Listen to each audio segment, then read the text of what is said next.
And the crossover move for P number 2. McCollum got the run on the high side, gets the bottom, but Carl gets the momentum off of turn 2. Here comes the 44 with traffic as they all dive to the inside, including the lap car in 25th place. He'll stick to the bottom as Holder cuts to the inside. McCollum gets up to second, side by side again for P2.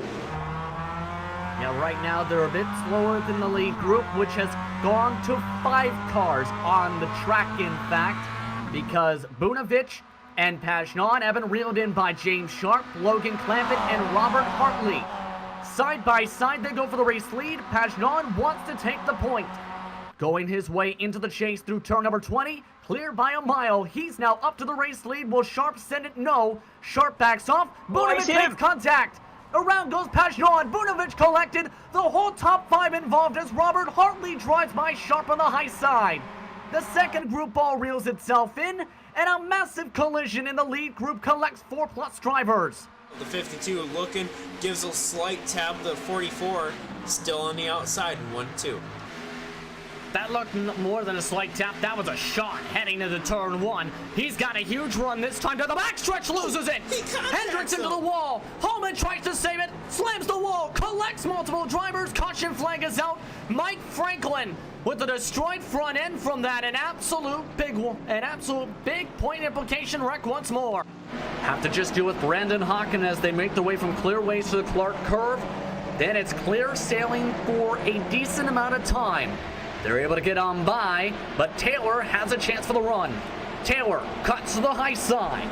Can he make the pass work on the outside lane of Paddock Hill Bend? No. He backs off the gas, tries to diamond it, tries to take the run to the outside. To the inside, gets cut off.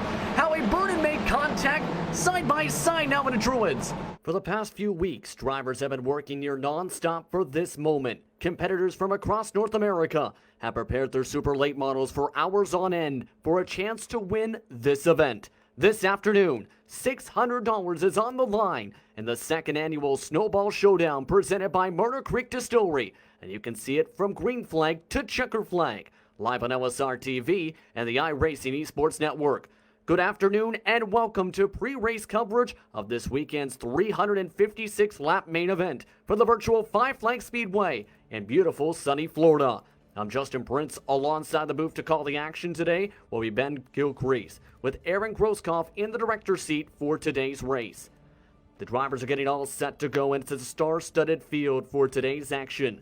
A mix of real-world drivers who competed in the Snowball Derby in real life for qualifying, as well as some of the best iRacers that you can ask for. World champions, late model legends, and more, all set to take to the track today. Welcome back, everyone, to the Global Sim Racing Channel's coverage of the Sim Racers for Mental Health Cup Series and the regular season finale to try and decide who makes the postseason for the 6-race chase for this year's Cup Series schedule. Justin Prince alongside Chris Phoebe, Joe Peak in the director's seat.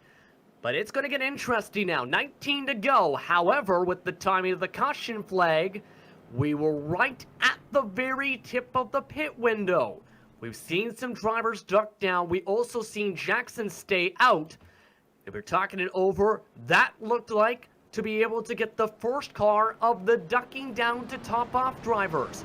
Everybody else is right at the edge of making it on fuel, Chris. Yeah, there's going to be a lot of drivers that are going to be having their fingers crossed, hoping that we make it the rest of the distance on. Remember, most of the field pit at lap 21 on the first green flag run. Some drivers had to pit on lap 20, a couple stretched it to lap 22. Will everyone be able to save enough fuel to make it to the end? Or will we have another caution flag to scramble the strategy? Corey Blevins leads into the green flag. We're back racing at Talladega. Well, Blevins running away and hiding on that start, but that may come back to bite him here in quick order. And we also had more trouble for Danny Banfield at the back of the field. He got spun himself into the pit lane at the back of the field, was in 30th. His chances for the postseason continue to go downhill, while the draft has worked its way to the back end of Blevins again. Fody already second. The car on the bottom first time we mentioned him all night really was Tony Edmondson in the 43 machine. He's the third car on the bottom, side by side with Brakey. Yeah, Edmondson hanging out, having a pretty quiet race up to this point, as Logan Brakey and Johnny Brugge trying to make that outside line happen. When the season started at Daytona a few months ago, he made it just 6 laps before finishing the race in the garage area, second to last. Wants to redeem himself in this super speedway race.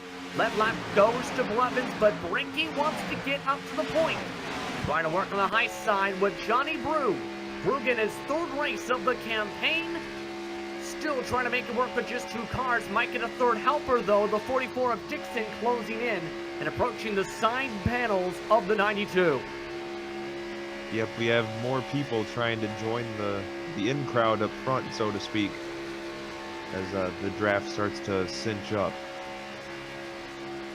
At this point, what do you do if you're these drivers, especially the ones that stayed out here? You're going to have a lot of aggression, but at the same time, you burn fuel as the lead car. And there's no guarantee you'll get a yellow flag here. Do you try and push the pace down as the lead car and try and go maybe 3/4 throttle down the straights?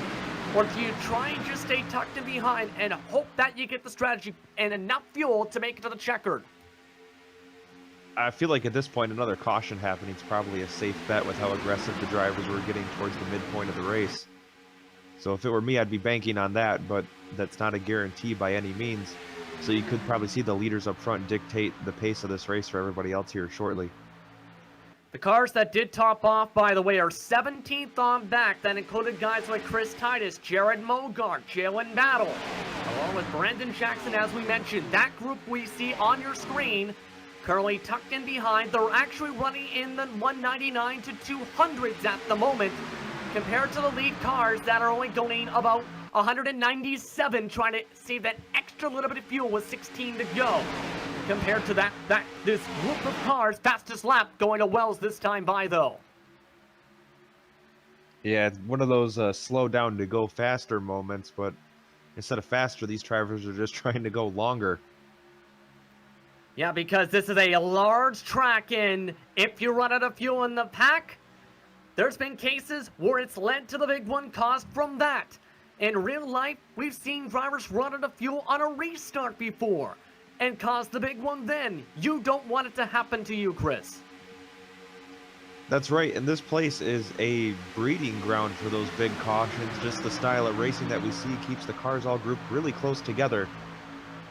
And when you have people in close quarters, one little mistake can lead to a big problem. At the back of the pack there, you've seen Alan Wilson, the second, checking up. William Kruska nearly made it near 2-3 wide under the yellow line, but thought second of it with his damage while the rest of the drivers fight up in front. Again, Blevins is still the lead car in the group. Fody trying to hook in behind and stay on the back bumper though, and he's in a decent spot compared to where Blevins is. He can continue to basically run half throttle, let the momentum carry him forward, and save fuel that way. While Blevins, he's burning a lot of fuel being this lead car. He dropped to 192 miles an hour off the corner that time. Brakey's taking advantage. He'll look to lead this time by, and does at the stripe. Yeah, you gotta believe being the guy up front. It's cool and all, but man, these guys are so close on fuel. And what, 13 laps left, and it's gonna be awfully tight. These guys might want to go backing it down a little bit more. Drivers getting ready to take it near 3 wide. Take a look at those cars in the middle of your left side screen. That is Battle and Jackson. They can potentially make it on fuel when they topped off, coming to 1 to go. They're broken up though, not enough momentum on the top side. They're trying to get up to the front. Remember, they can carry more speed and go basically full throttle for the most part, since they were able to get just enough fuel potentially to make it to the finish. However, Battle this time tucks in behind on the top side, letting Jackson become the lead car of those two. Yeah, unfortunately, in this race so far, Justin, much like the word fetch, the third line just not happening. Yeah, you need the numbers, and there's been a lot of crazy races at Talladega in many different series where drivers can go 3 wide and hold on to it. it just seems no one's had the confidence to do so today so far. Both guys and girls in the track, anyone. As you look for the rear view of Rob Haynes trying to defend the lines. Up to the gears they go. Senesac on the outside. Damon Elliott on the inside for second spot. Elliott trying to get the run from Heck to try and gain up. A lap and a half to go here at Texas. Down the back straightaway, you get a little bit of that draft there. Bryce Senesac on the outside of the 42. Going into turns 3 and 4. You've got Senesac, 42, David Elliott on the inside. Here comes those big guys behind him. The 86 is loose on the inside, into the grass. No caution, white flag in the air. We stay green, this race stays official. 1 to go from Texas. Elliott on the back bumper, Rob Haynes pushes him up the racetrack. David Elliott takes the race lead. Bobby Tinch falls through for second spot. Here comes Travis Pryor, they crash on the backstretch. Wimbish in the wall, Weishart in the wall, but they're side by side for the race victory. Pryor tries to send it hard to the inside. Elliott tries to defend a half lane up. Forced to check up as Pryor. Elliott holds on, but David Elliott will bring the primetime motorsport Chevrolet to victory lane and wins it at Texas. Getting that 3 to go signal up from the stand. McCollum very safe on the brakes. Curl trying to send it harder on that brake. However, the 10 faster off the corner in 1 and 2. Faster in again for Curl. That has been his strength though in turns 3 and 4. 1 car length the difference with the 2 to go signal. 2 laps to go. Curl's got quite a bit of ground to make up. He's there, but he's not within striking distance. McCollum trying to sail into the night here at Five Flag Speedway and win his second feature of Snowball Showdown weekend. Curl's going to give it one last go, the final lap. Half a mile to go from Five Flag Speedway. McCollum in the lead by a quarter car length. Charging in Curl, can he get to the bumper of the 10? Tries to ride up high, McCollum low, checker flag, Alex McCollum wins the tobacco-free Florida 227.